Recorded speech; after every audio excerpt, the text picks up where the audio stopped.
Good afternoon and good evening, and Yes, welcome all um, to this very important webinar um, focused on Ubuntu. Now, as per our tradition, and this being founded on spiritual and moral values and ethical principles, I would like to open our webinar with um, a prayer, opening prayer. This will be shared with us by Dr. Remy Alapo, just in tribute to our ancestors and to seek their blessing and wisdom. Dr. Remy Alapo, you have the floor. Thank you very much, Ambassador. Peace and blessings to you all. Good afternoon, good morning, good evening, from wherever you are joining from.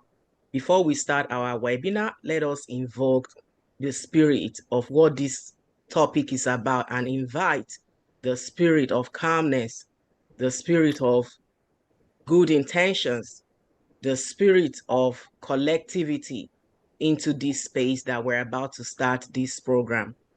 In whatever faith and whatever tradition that you may believe or practice, let us invoke and invite also the spirit of our ancestors, those who paved the way before us, those who were here before us, those who we drive and derive knowledge from.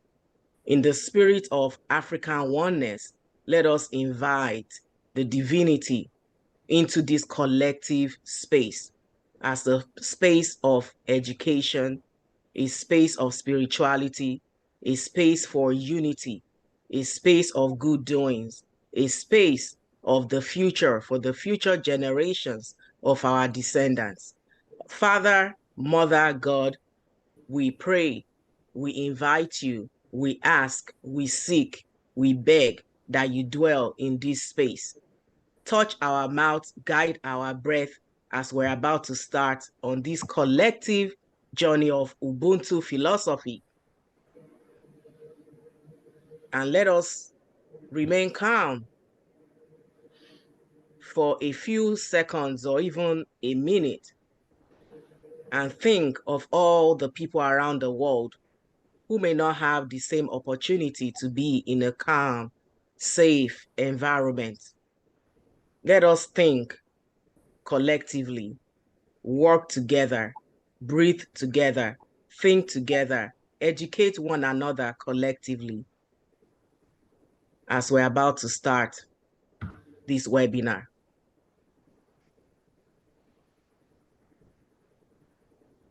May the spirit of our ancestors continue to guide us. May they continue to be there for us.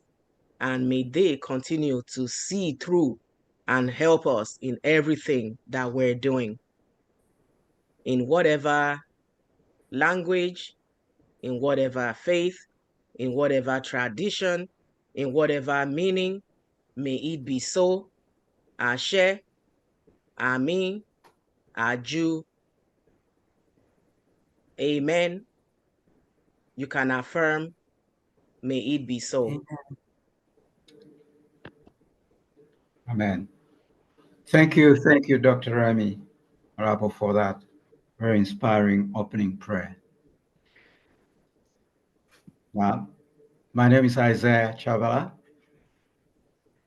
and I'm a member of ARI, and I would like to sort of pay tribute to ARI, which is part of the Interfaith 20, and for this opportunity to discuss, to share words of wisdom, knowledge regarding one of perhaps the most impactful philosophies from not just Africa, but humanity. Perhaps not much may be known about it from the outside. There's so much going on. But it is, I believe, timely. You know, God plans everything. And the Spirit of God says to everything, there is a season. We will be sharing knowledge, information on a traditional African philosophy known as Ubuntu, which translates as humanity. Yes, it is timely. We are living, especially at a time when the issue of our humanity is everywhere. And there have been questions of what is humanity? Where is humanity? How can we revive humanity? So our one shared humanity has become a very key and significant subject for discussion, for meditation. Who are we? Where do we come from? Whose are we? To whom do we belong? Now, those are aspects, issues that we are going to address. And the purpose, it will become evident, perhaps even as we reflect and meditate, because we are in a space where we individually and collectively, as community, nations, regions, are called upon, really, we are called upon to meditate and to realize our responsibility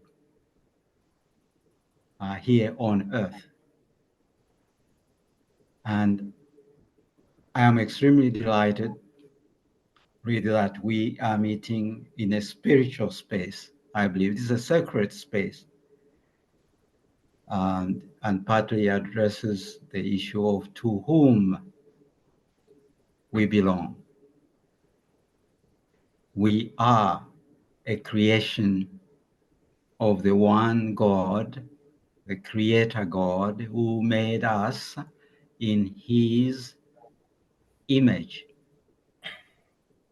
equal man, woman. A love creation story. We are beloved. We are blessed, each one of us. And that's, therefore, it's extremely important for us to understand, because when we become aware, we remind ourselves that we are a creation out of love, then our responsibility, primary responsibility, the spiritual, moral, ethical responsibility, is to share that love with the other, however different they may be. And that's the generic thing for me to say. And for us to benefit and to start off our webinar, We are really blessed to have a panel of scholars who are going to share their perspectives on the philosophy of Ubuntu. And I'll be introducing them, of course, in the order that I have suggested. We'll start with Professor Finos Mangena. Professor Finos Mangena is the Executive Dean at the University of Zimbabwe. And he has done remarkable research work on the subject, focusing on Zimbabwe and South Africa, in Southern Africa. Now, I have reviewed part of what he has done, his work, and I've really recommended him to get us started with a foundational overview of his research, covering a number of aspects, and for us to listen and to learn. And of course, subsequently, we'll have two other panelists, Dr. Remy Alapo, who opened us in prayer, and Dr. Aline Woodbury. I'll introduce them when their turn comes. And then subsequently, I will also make some brief remarks. Now, I'll be wearing another hat, not as moderator, but as a native of Zambia, which is a good neighbor of Zimbabwe, Southern Africa. And I'll speak to my personal and professional encounter or interface with the traditional philosophy of Ubuntu. So without any further waste of time, I will call on Brother Finos Mangena to make the presentation. Thank you. Okay, thank you very much, my neighbor, Ms. Chavala. Yes, greetings, colleagues. Thank you.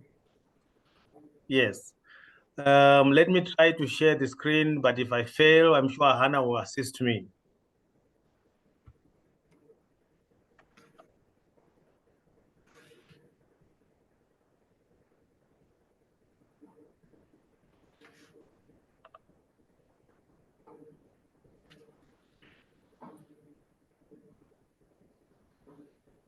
Members, can you see the screen? Yes, I can see. You can see the screen. Right. Let me see if I can.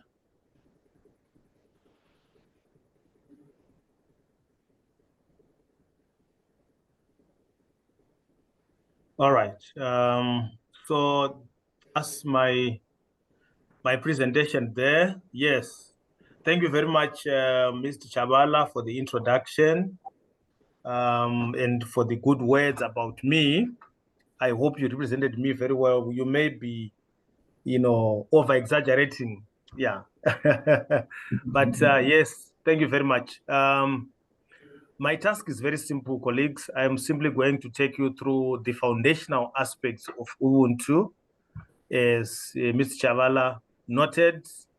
So in terms of the overview of my presentation, I'm going to look at the definition of Ubuntu. I'm going to look at the protagonists, those who have written extensively in the philosophy of Ubuntu, in their generations. And I will also try to look at the distinctive markers of Ubuntu. You may want to call them distinctive markers.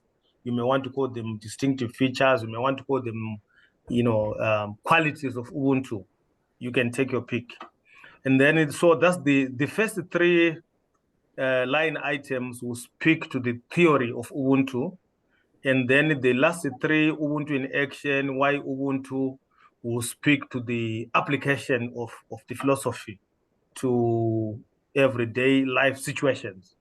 So we are trying to merge theory with action here.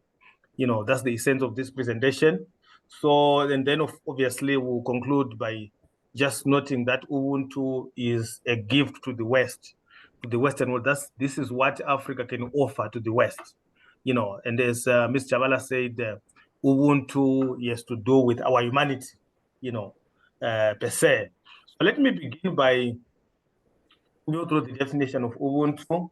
Ubuntu philosophy has got its roots in the Nguni Ndebele languages of Southern Africa, where the expression Umuntu ngumuntu ngabantu, is revealing. And Umuntu ngumuntu ngabantu in Nguni language or in Ndebele language simply means a person is a person through other persons. In other words, we are saying that a person cannot exist in isolation. A person cannot exist alone. A person needs others to affirm his or her existence. That's what this definition simply means. If you look at the work of my good brother in Kenya there, John S. Mbiti, he says, in trying to affirm the expression umuntu ngumuntu ngabantu, he simply says, I am because we are, since we are, therefore I am. Just to express the same notion that, the individual cannot exist without a group. The individual cannot exist without a community. So the individual is part of the community. His existence, his life, everything about him here can only make sense if he or she is part of the community.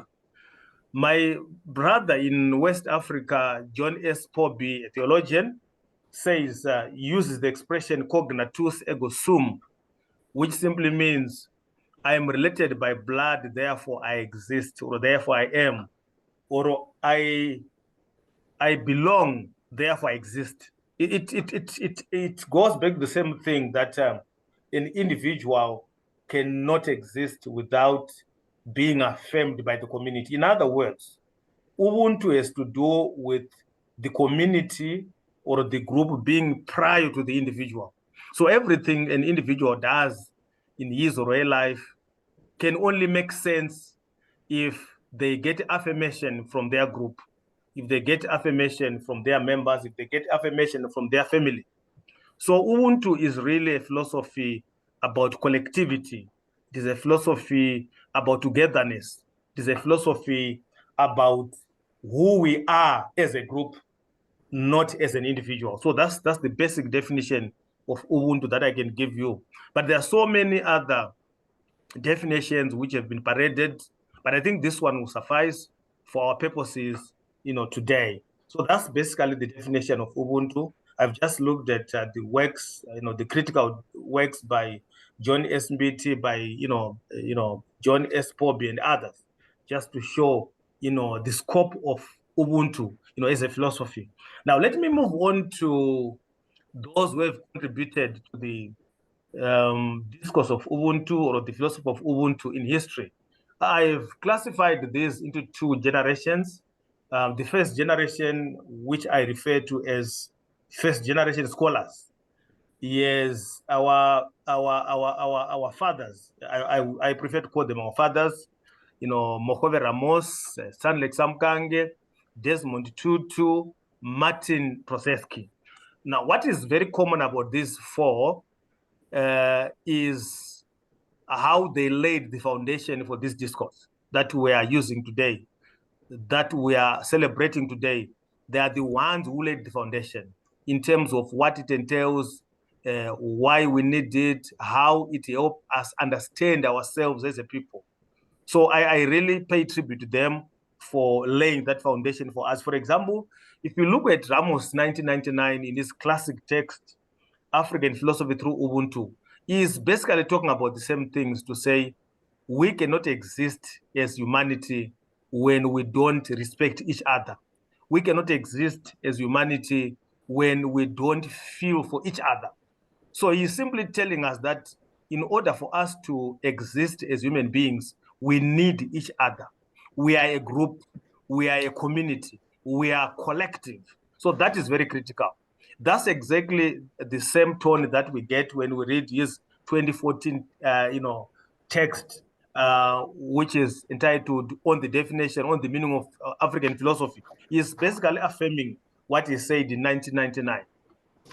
When you look at Stanley Samkange, a Zimbabwean-born philosopher, African philosopher, 1980, in his classic text, Ubuntu, and a Zimbabwean indigenous political philosophy, you hear the same tone to say, in order for us to exist as a people, we need to have a value system that defines us.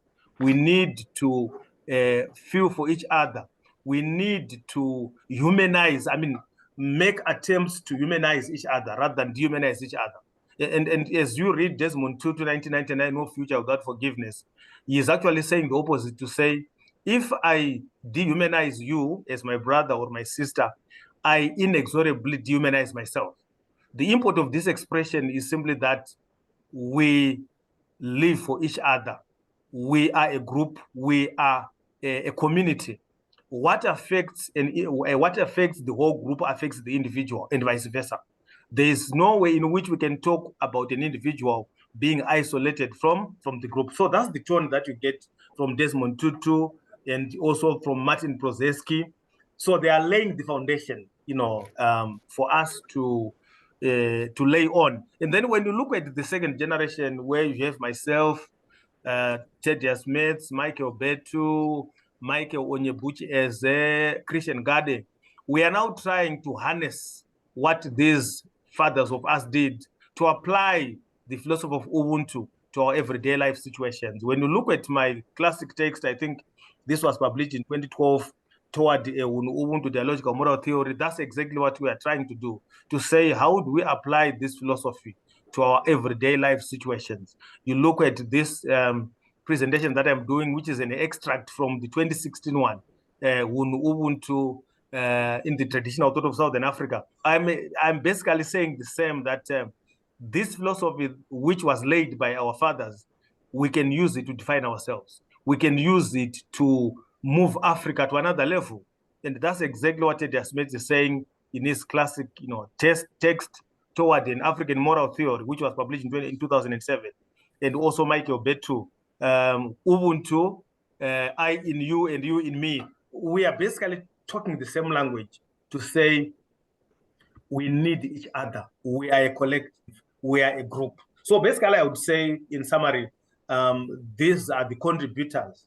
These are the protagonists. These are the people, the philosophers, who have actually taken this philosophy to the world that we are celebrating today. And coming now to the features of this philosophy, I have in mind the qualities that are extracted from Martin Prozeski's classic text, Frontiers of Conscience, exploring Ubuntu in the new millennium, where he's taking us through 10 qualities of Ubuntu.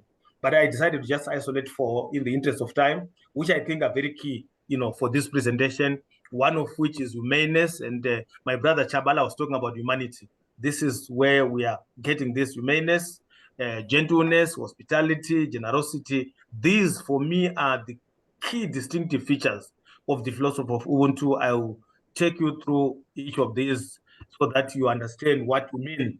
Now, according to Ramos, humaneness has to do with the qualities of Ubuntu, the attributes that define us as a people, the attributes that define us as a group.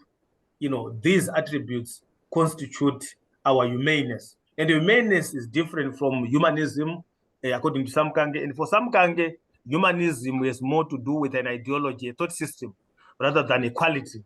So very often you hear people using these terms interchangeably, humaneness and humanism, but they are two different concepts. So when we talk about African humaneness, I would think I will have to skip these other two slides because I think I've already explained them. When we talk about African humaneness, we are simply saying that the qualities that we have as human beings, such as selflessness and commitment to one's group, are very critical. We must be selfless. We must be committed to our group, our community, in order to build it. If we have these qualities, then we say this is African humaneness. And we have a reason as a people to celebrate that. So it has to do with these, dispositions, the disposition to be selfless, the disposition to commit ourselves to our group, to our community, to our people, to our clan, to our family. And that way, I think we are able to affirm our humanity, we're able to affirm our human dignity or even our human nature. Then African humanism, we are simply looking at, the ideology, the outlook, the thought system, that enables us to exist together as a group. So it talks about peaceful coexistence, and that is very critical, in this kind of world that we are living in today. So that's humaneness and humanism there. And then gentleness is one of the qualities of Ubuntu. It simply has to do with being tender-hearted, being able to feel for others, having the ability to spend time attending to other people's problems. So gentleness is more to do with altruism. You don't only think about yourself, but you also think about other people. You also think about, their circumstances, their plight, their situations, with a view to empathize with them. That is gentleness. And this is well affirmed by John S. Mbiti when he says, I am because we are, since we are, therefore I am. So gentleness is a very critical component of Ubuntu. And just to take from Desmond Tutu, I think I did explain this statement earlier, that if I dehumanize you, I also dehumanize myself. So gentleness requires that I don't dehumanize you. Otherwise, I will also dehumanize myself. In other words, I must not always think about myself, but I must also think about others and how they feel. So that is gentleness. And then hospitality is another concept that defines Ubuntu, which is a quality of Ubuntu. It has to do with the ability to take care of our visitors, the ability to take care of the strangers in our midst. This is very important. In Africa, when a visitor comes, we give them a place to rest. We give them a bedroom where they can sleep. We give them food. And we don't ask them to pay for all these things. We do this in the spirit of Ubuntu. This is different from the Western concept of hospitality, which gave birth to the concept of a hotel, where everything is a commercial transaction. But in Africa, it's different. When we welcome visitors, we don't ask them to pay for visiting us. We don't ask them to pay for the food that we give them. We don't ask them for the shelter, but we simply welcome them because they are part of us. We are a group. So this concept is very important. It is a concept that defines Ubuntu as a quality. Then we have generosity. Generosity has to do with the ability to give. If there is anything that is very difficult in this life, it is the ability to give. But as Africans, I think we've mastered the art, and through our philosophy of Ubuntu, it's easier for us to share. It doesn't matter whether we don't have too many things to share, but we can share whatever we have. So generosity has to do with how we share the little things that we have. In my culture, my Shona culture, we have the expression muyenzi hapidura, which simply means, or if we translate it, a visitor does not finish food. So why not share? Because a visitor does not have the ability to finish food. So we use that to make sure that we share whatever we have without, getting stressed after sharing. And then, of course, we have another expression like chipavurire uchakodzwa. The one who gives much will also receive too much. So all these expressions really show that as Africans, we share whatever we have, be it food, be it shelter, whatever we have, we share, because we believe that we are one. If a friend of ours suffers, we also suffer. So this is actually, the reason why we should find ourselves sharing, because we believe that whatever situation our friend is facing, we are also facing the same situation. So basically, these are the key features of Ubuntu that I thought I should share with you today. But like I said earlier, there are so many of them. If I were to discuss these, I would need an hour just looking at the distinctive features of Ubuntu. But in the interest of time, I thought we should just discuss these few. So basically, if you look at my presentation from the definition, from the features, I was just trying to lay the foundation so that you understand what Ubuntu is all about. So I was actually delving in the theory base. But now it's important for me just now to look at how this beautiful philosophy has been harnessed, how it has been used, to solve the problems, the many problems that people face in Africa, in particular Zimbabwe and South Africa. So I'm now going to look at Ubuntu as it has been applied in the various sectors of the economy. I will begin with the application of Ubuntu in politics. I will hazard to say that in Zimbabwe, the philosophy of Ubuntu has been used to address many problems in the political arena. In the early 1980s, the country was faced with what became known as the Midlands Matabeleland disturbances, where many people died as a result of a civil war that happened there. And 6-7 years later, the two big parties in the country, ZANU-PF and PF-ZAPU, sat down and tried to come together so that these problems can be addressed. And the Unity Accord was forged in the spirit of Ubuntu. So we could see Ubuntu in action, where different political parties would come together and agree to say, I think it's important that we respect our people, we respect their lives, we become one thing, we move together. And we saw that happening, and it gave birth to what became known as the Unity Accord of 1987. The spirit of Ubuntu reigned supreme in that regard.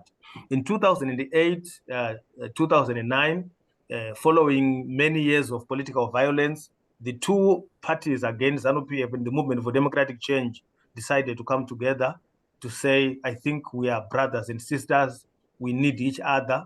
Let us forget what has happened in the past. Let us come up with some mechanisms to yield the national body politic.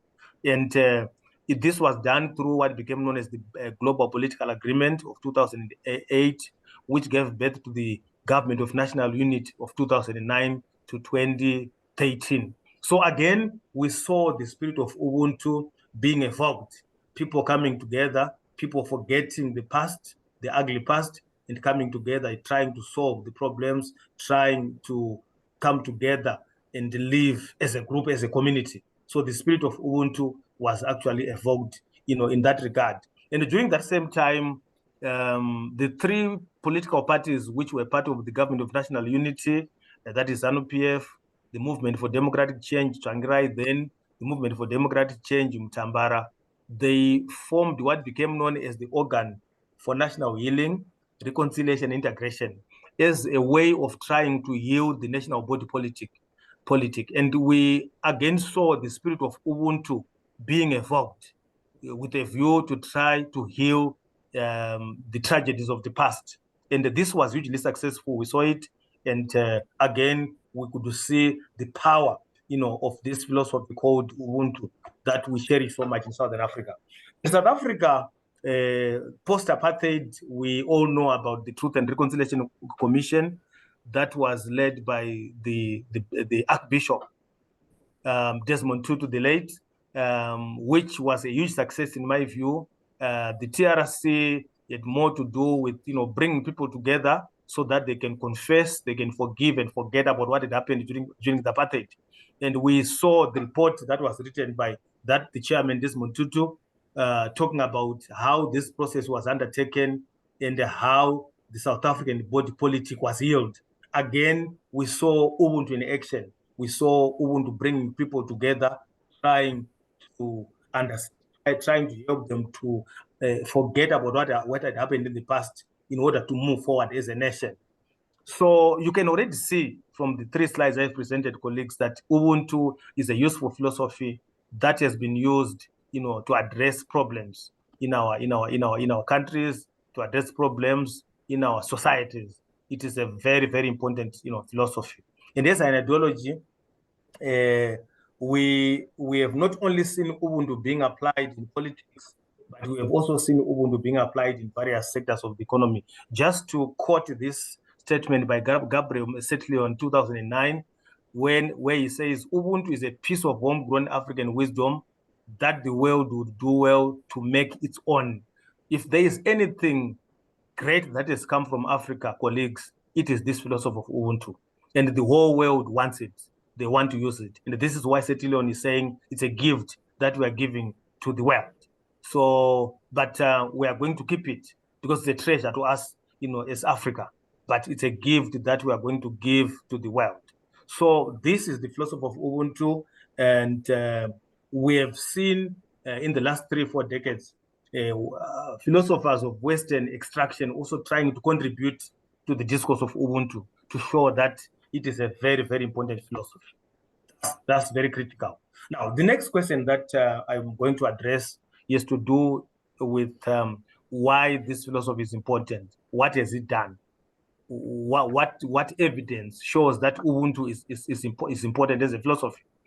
To begin with, Ubuntu has also been applied in different social institutions in Zimbabwe and South Africa. It has transformed these institutions, social, legal, and health. In the social institutions like the family, the school, and the church, we have seen Ubuntu being used. We have seen, decisions there being influenced by this spirit or this philosophy of Ubuntu. Legal institutions like the judiciary have also been patterned alongside the dictates of Ubuntu. For example, in South Africa, after the apartheid, they actually, developed their constitution to speak to the values of Ubuntu. And they called it transformative constitutionalism, where the focus was really on the qualities of Ubuntu that include, or the values of Ubuntu that include human dignity, equality, and freedom. These values are values that define Ubuntu, and their constitution was actually patterned along those lines. So their constitution, even as we read it today, is called transformative constitutionalism, which sought to bury, the darkness of the past, where there was division, where there was inequality, where there was fighting. So this constitution is trying to bring people together to say there's no need for us to fight. There's no need for us to continue to have divisions. We are one people, we are one nation. So we see that expressed in the South African Constitution through their Bill of Rights. And in Zimbabwe, it also applies through the Declaration of Rights, where the focus has really been on bringing people together. So Ubuntu is a very important philosophy in that regard. In the health professions in Zimbabwe, we've seen our health workers being implored also to embrace the spirit of Ubuntu when dealing with patients, the spirit which encapsulates notions of empathy, sympathy, and kindness when dealing with patients. So that, again, is one area in which we have really seen Ubuntu being applied, and we have really seen people benefiting from it. The dignity of human beings also means that human healthcare workers cannot experiment on human beings. We don't expect that to happen in Africa because we believe that human life is more valuable than anything. And we believe that human beings, as they form part of the group, part of the community, they should be respected. Their human dignity cannot be sold for anything. So Ubuntu there has helped us to appreciate that. And in the spirit of Ubuntu, we have also seen our health workers being implored to put the interest of the patient ahead of their interest, which means that the restoration of health for us is more important than monetary rewards that come with providing such services. So, colleagues, you can already see that Ubuntu has not only been defined and prized, but it has also been used to make sure that we address the problems that we are facing as a nation, as nations, South Africa and Zimbabwe. It has also been used to show that it defines us as a people, to say this is what it means to be a Zimbabwean. this is what it means to be South African. When we behave like this, when we move like this, when we dress like this, when we eat like this, then you know that you are talking to a Zimbabwean, you are talking to a South African. And this Ubuntu has actually, brought us together. So in terms of my concluding remarks, colleagues, I want to leave you with these few lines or these few statements that Ubuntu, as I said earlier, is uniquely African and Southern Africa's game changer. Ubuntu places community at the center of the idea of human nature or dignity, and Ubuntu's tentacles are spread across all the spheres of life, including in politics, including in religion, health, and the legal fraternity. Ubuntu is Southern Africa's gift to the world. This is my presentation. This is my charge. I thank you. Thank you very much, brother and neighbor Finos, Yes. for that Yes. very comprehensive and foundational presentation. Yes. I just make a couple of comments, Yes. and because of course the time factor. I just want to highlight. You made reference, of course, to most importantly the attributes Yes. of Yes. humanity, and more the spiritual, moral attributes, etc. Yes. In that context, I know because I've come across this in your writing, Yes. the unsaid, but Yes. very critical spiritual dimension reference to the role of our ancestral spirits and Yes. the supreme spirit. Just Yes. underline the fact that these attributes, these values don't just come out of nowhere. It's not human, Exactly. the creation of man Yes. or woman, but they are anchored in the supreme, Yes. That's the correct. spirit. Could you speak briefly to that? Thank you very much. Yes, you are pushing me that I had avoided that deliberately because I have a project that I'm working on, which is speaking, specifically to that. I'm developing a philosophy which is called the common moral position. You may have come across it somewhere in your reading, where I'm simply saying those who have written about Ubuntu have missed a lot of fundamental issues that are key to Ubuntu, is in particular the pillars that define Ubuntu. And these pillars for me include what I've called community. So in this presentation, I was focusing more on community. I was not talking about the other three pillars. And then we have community, we have experience, is a key pillar of Ubuntu in my world.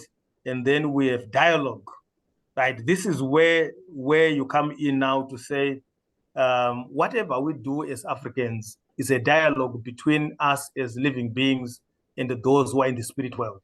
We dialogue, and those in the spirit world, they give us what we are supposed to do.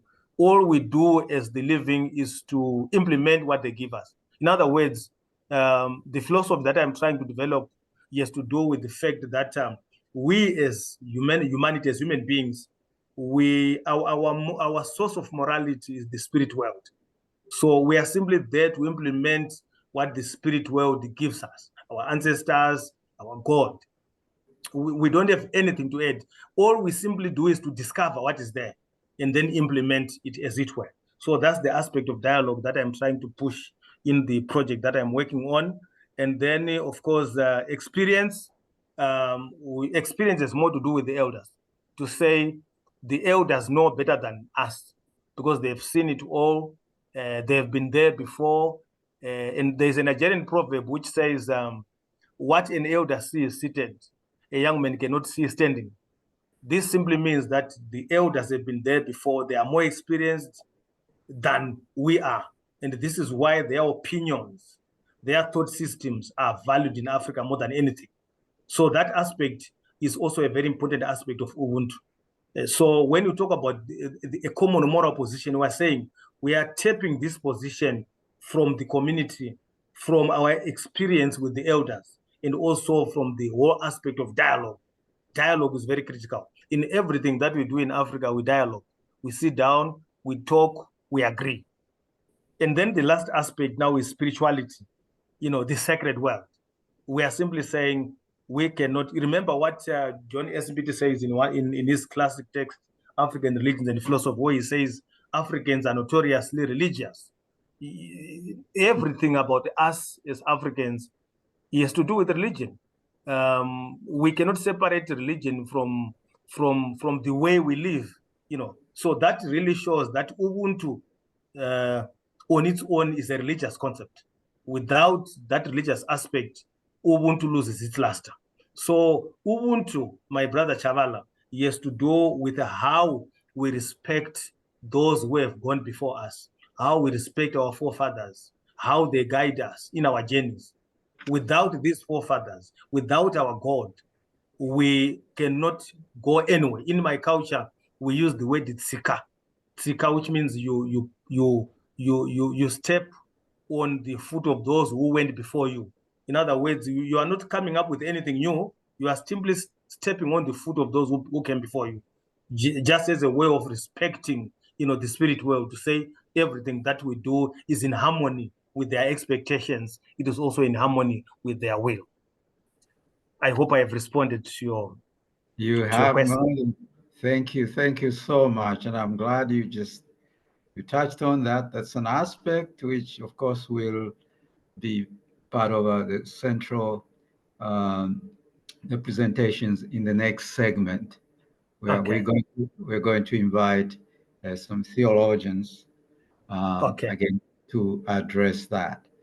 And so again, in the interest of time, I will sort of go straight to the next presenter, so Dr. Remy.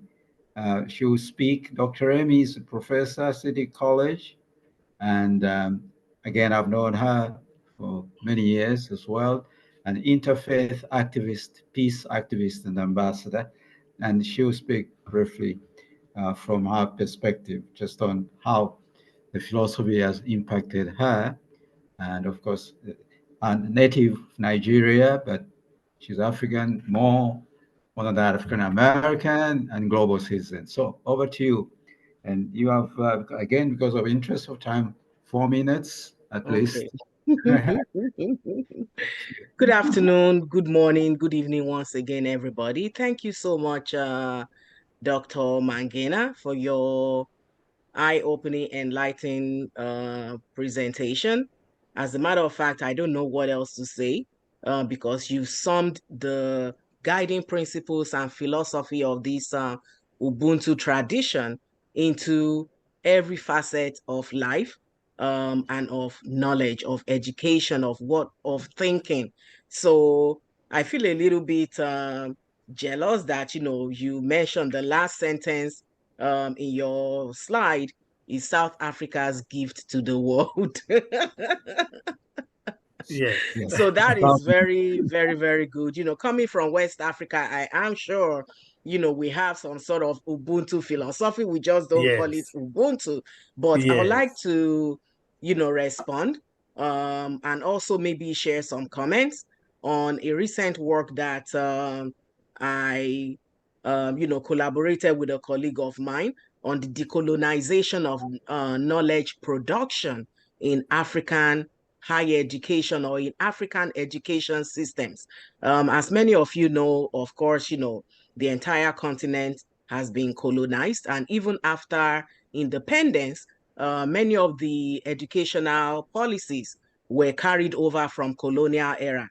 Even in, some countries where they're trying to revitalize, the system, the educational system is still not doing just to what has transpired in the African nation since independence, because when we're looking at knowledge of production or a way in which many of our graduates, when they graduate, they don't go to school or to the university to go back to live or work in the rural communities. Many of them actually want to aspire to be doctors, lawyers, engineers, to be European-like, to travel abroad, to seek better opportunity.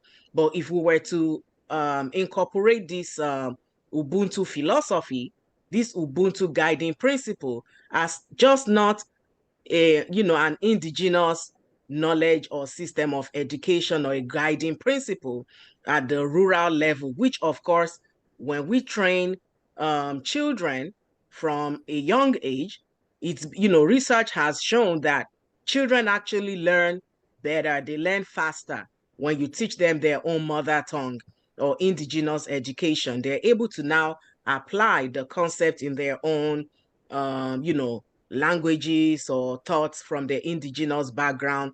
As they're growing up, they'll be able to say, okay, this is a cup in their own language, and then be able to apply it. When they see a cup, they can say, okay, this is a cup in any European language, which, it's a shame that, we've not embraced fully this Ubuntu guiding concept. And I'd like to add a pedagogical aspect to it, that if instructors, have all this philosophical approach of Ubuntu, as a guiding principle, as, a part of system of knowledge creation, it could actually do better, not only within the African context, but when we're talking of social justice, when we're talking of turn the other cheek, or, love your neighbor as yourself, when we're looking at, welcoming the stranger, or being there for each other, whether it's in faith practice or just communal approach to living as a good neighbor or interacting with a stranger. This philosophy is very powerful. Maybe what we need to do in the academic realm is not to term it as something African. Of course, we should be proud that, the continent has this sort of guiding principle. It should be like a doctrine, like a Bible or Quran, or, published where people can recite it as part of, moral education. When I was growing up, we had a course called moral religious education or something like that. It has to do with moral education, where, it would be sort of the Ubuntu guiding principle plus, whether it's a Christian or Muslim religion or some sort of Western religion, faith, tradition applied to how you should live ethically, or, moral guide for students or something like that. So in my research that I conducted with my colleague, actually it was just published a year ago, on decolonization of knowledge production in African societies, looking at the language of instruction with a theme of decolonization of, knowledge in the African education system.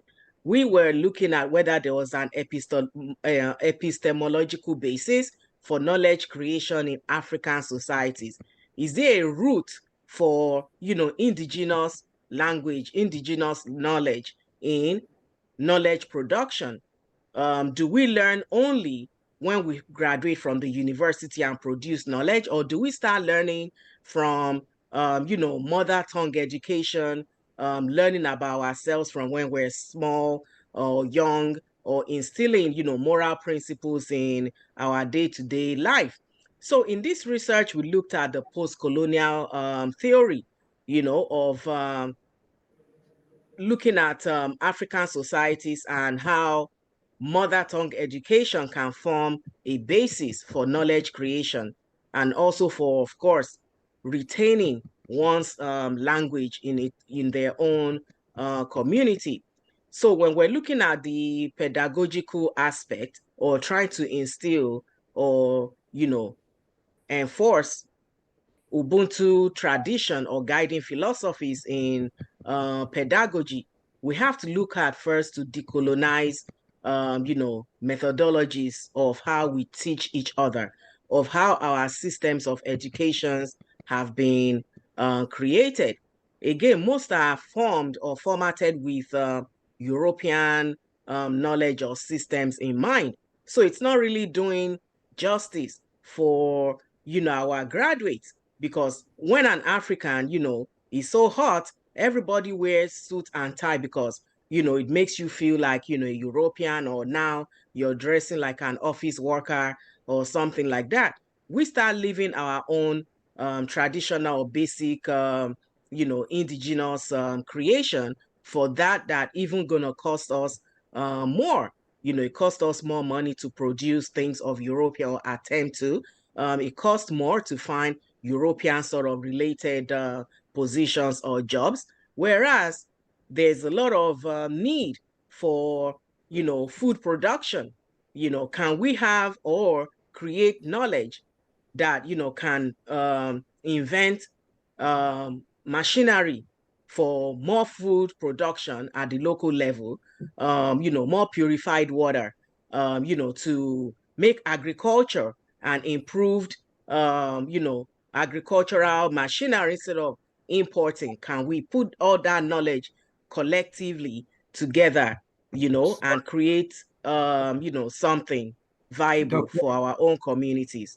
So I Dr. know Lim? because of time, Yeah. I want to just say one more aspect of this Ubuntu philosophy in terms of pedagogical education, decolonization of knowledge production would be what, two researchers have called the collective finger theory. So if we put our fingers together, if we put hands together collectively, we're able to instill or incorporate this Ubuntu philosophy in decolonization of knowledge, and of course, advance knowledge creation in African society using the Ubuntu pedagogy. So that's my little spiels. Thank you so much. I know we're short of time, but thank you so much. Thank you. Thank you so much, Dr. Remy. As a matter of fact, you take that point, and there's space for, collaboration with the Southern Yes. Africa, because, with Professor Mangena, etc. And it's something that we can also address in this second segment that will be devoted to the decolonization aspect. And now the next speaker, last speaker, I know Hannah will be communications thing will bear with us, but just for a few more minutes, Dr. Aline Woodbury, a beloved friend of mine for quite a number of years. Again, she's MD and a psychiatrist. She will briefly share our experience, personal, professional, and sort of the impact of Ubuntu as well. I know she's an activist as well. I've worked with her, continue to work with her, and she will share with us just some Thank you impressions. so much. I will try to be brief, and I'm hoping this has a continuation because there's so much I'd like to say from what the previous speakers have said. Yes. As a doctor, I think my ancestors have been working on me, and I was doing things before I knew these terms. So, for example, I am a reflection and a product of my father, who's a medical doctor. He was board certified in internal medicine and nuclear medicine. He was one of the first 1,000 board certified nuclear medicine physicians in the world. I'm very proud of him and his work. So I sort of went to medical school following in my father's footsteps, went to his alma mater, University of Michigan. My mother was a social worker in New York City. So if you can imagine how vast that job was, how many people needed help. And I truly was a physician who chose psychiatry and was very much sort of a social worker also. I knew that my patients were proud to see a doctor that looked like them. And I gave my all. Let me give you one quick example. And then I have so many other clinical examples if we have a part 2 to this. Yes, we have. Without knowing the term Ubuntu, I knew how much I cared about my patients, and I was there to be of service to them. I did not see myself as someone academically above them. I saw us as all one, and I was there to help them because I knew there, but for the grace of God, go I. I grew up in a home with my mother and 2 sisters, but I was only 4 blocks from a low-income project area. I knew what they were going through, and I knew we had a race against time. I had to help them know who they were. I needed to build a team and an army in the community to help them. There was, for example, my being there made a difference. One woman came in, she was schizophrenic, she was not on her medications, but I treated her with dignity. Some of my colleagues might have come in, well-intentioned doctors, but they could just write a note to take her to the state hospital and they go back to bed. I stayed up and gave that extra time. I treated her with dignity, humanity, respect. I had her lay down. I told her it would help her blood pressure. It was a little bit of a white lie, but lie down. And then I told her that the EMS drivers were my friends, and I introduced her to my friends. They were going to take her to the hospital. They were going to keep the lights on for her so she wouldn't have to be afraid. She started talking to them. I had to smooth the way for her to be receptive to going to the hospital, and then call the doctors to the hospital to be ready to receive her. And I knew it made a difference that I gave up my sleep to spend that extra time with her so that she could be cooperative with getting the help that she needed. I have hundreds and hundreds of examples of things that I knew in terms of the humanitarian concept needed to be done. And I'd be eager to share more of that as we discuss the applications of this. That's so important. There are current applications going forward that we can use to help one another. And I'm so glad to have met you. I'm learning from you, and I also want to help with the teaching also. Thank you. Thank you so much, Dr. Aline. And of course, there's going to be a second segment coming up. You get details from, through our communications team to follow up. This has been a very exciting start, the foundational start, and basically to lay the foundation, which thanks to Professor Finos, my neighbor, this has been accomplished. And basically the humanity aspect. I am because we are seeing my humanity in the other humanity. And the other, not necessarily he or she who looks like me, who prays like me, but especially the other who is different. The we in I am because we are transcends ethnicity, religion, race. It is a collective global we. And that is part of the magic as referenced by Archbishop Late. I know his spirit lives on. Desmond Tutu, when he said, that's the magic of Ubuntu. Yes. And it enabled us as a region to resolve the conflict with our erstwhile, racist, apartheid regime, the white minority regimes, both in Zimbabwe and South Africa, because South Africa and Zimbabwe were the bastions of white racism. And we were able, thanks to this, the magic of Ubuntu, confession, forgiveness, and well, we've forgotten we have the rainbow Yes. nation in this country. So that's the beginning. Our humanity is in the other humanity. Respect, the attributes of respect, the dignity and divinity of the human person or creation story, including the non-human.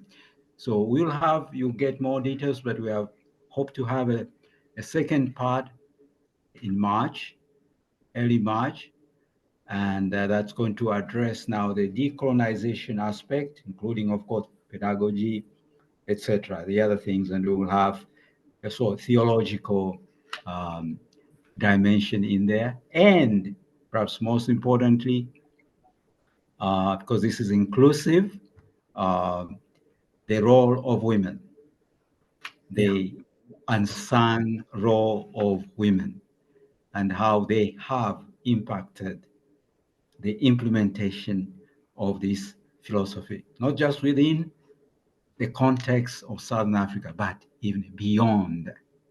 So on that note, I would like to first say thank you to our very, excellent panelists, and the audience, whoever you are, and we pray, we hope that you can join us next month in March. Details also will be shared very, very soon. Thank you so much, and may God bless you all. Thank you.